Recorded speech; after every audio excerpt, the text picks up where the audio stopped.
សរសើរតាមទំនុកដំកើងដែលយើងនឹងសរសើរដំកើងព្រះតាមទំនុកដំកើងជាមួយគ្នាចា៎សូមឲ្យចិត្តយើងដែលជាកូនព្រះនោះបានសរសើរទ្រង់រាល់ថ្ងៃត្បិតព្រះដ៏ពិតនៃយើងជាព្រះដែលមានព្រះជន្មរស់នៅទ្រង់តូចឃើញនិងជ្រាបយល់ដឹងនៅដំណើរផ្លូវជីវិតរបស់យើងរាល់ពេលវេលាហើយទ្រង់សពប្រតិឲ្យយើងបានរៀនទុកចិត្តលើទ្រង់ក្នុងគ្រប់កលៈទេសៈនិងគ្រប់ពេលវេលាចូលយើងសរសើរដំកើង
ព្រះយេហូវ៉ាអើយតើអ្នកណានឹងនៅក្នុងរោងអបោសុតរបស់ទ្រង់តើអ្នកណានឹងនៅលើភ្នំបរិសុទ្ធនៃទ្រង់បានគឺជាអ្នកដែលដើរដោយទៀងត្រង់ហើយប្រព្រឹត្តសេចក្តីសុចរិតព្រមទាំងពោលសេចក្តីពិតពីក្នុងចិត្តផងជាអ្នកដែលមិនពោលបង្កាច់ដល់អណ្ដាតឬធ្វើអាក្រក់ដល់មិត្តសម្លាញ់ឬយករឿងបកគេពីអ្នកចិត្តខាងខ្លួនឡើយជាអ្នកដែលមានភ្នែកមើលមនុស្សពីលដែលសេចក្តីស្អប់ខ្ពើមតែលើកមុខអស់អ្នកដែលកោតខ្លាចដល់ព្រះយេហូវ៉ាវិញជាអ្នកដែលហ៊ានទាំងស្បត់ដកបង់ប្រយោជន៍ខ្លួនផងឥតប្រែប្រួលឡើយជាអ្នកដែលមិនបញ្ចេញប្រាក់ខ្លួនដើម្បីយកការសោះក៏មិនទទួលសំណូកទាស់នឹងមនុស្សឥតមានទោសអ្នកណាដែលប្រព្រឹត្តយ៉ាងដូចនេះអ្នកនោះនឹងមិនត្រូវរង្គើឡើយតើអ្នកមានតម្លៃឬទេនៅក្នុងទំនុកដំកើង15នេះបានបញ្ជាក់បង្ហាញឲ្យយើងឃើញពីការដែលព្រះទ្រង់បានហៅប្រជារាស្ត្ររបស់ទ្រង់ឲ្យរស់នៅ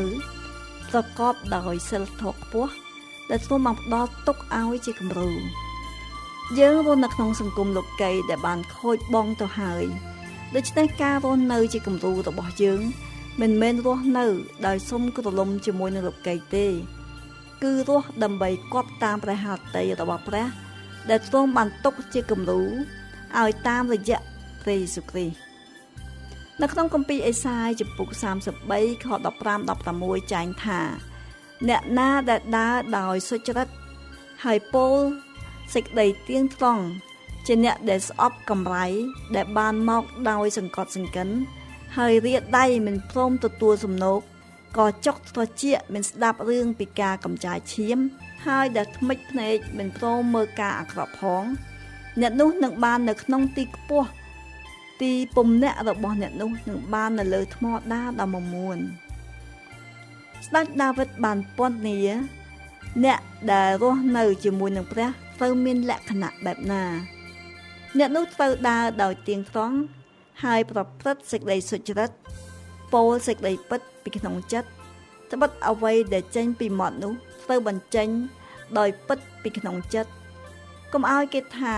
ចិត្តជាទេវទត្តមាត់ជាទេវតានោះឡើយនៅក្នុងខ3បានពោលពីអណ្ដាតថាជាអ្នកដែលមិនមួយបង្កាច់ដល់អណ្ដាត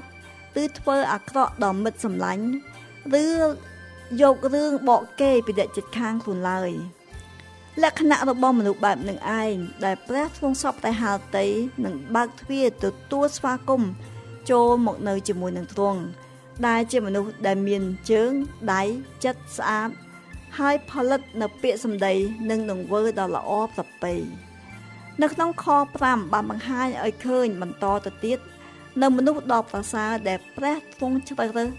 គឺជាអ្នកដែលមិនបញ្ចេញប្រាក់ខ្លួនដើម្បីយកការសោះក៏មិនទទួលសំណូកទៅនឹងមនុស្សឥតមានទោសអ្នកណាដែលមិនប្រព្រឹត្តយ៉ាងដូចនេះអ្នកនោះនឹងមិនត្រូវរង្គើឡើយតើយើងធ្វើដូចម្ដេចនឹងរកបានមនុស្សបែបយ៉ាងនោះគឺអាចនឹងរកឃើញដល់អ្នកដែលមានជំនឿជឿលើព្រះនាមព្រះយេស៊ូវគ្រីស្ទ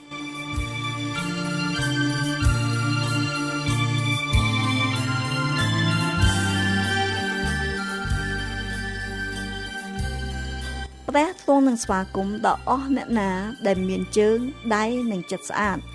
សូមចងចាំថា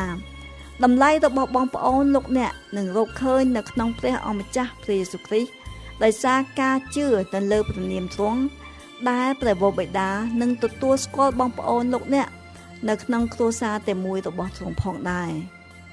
តើដៃជើងចិត្តបងប្អូនលោកអ្នកបានស្អាតហើយឬនៅចូលយើងលើកសរសើរដំណើរព្រះ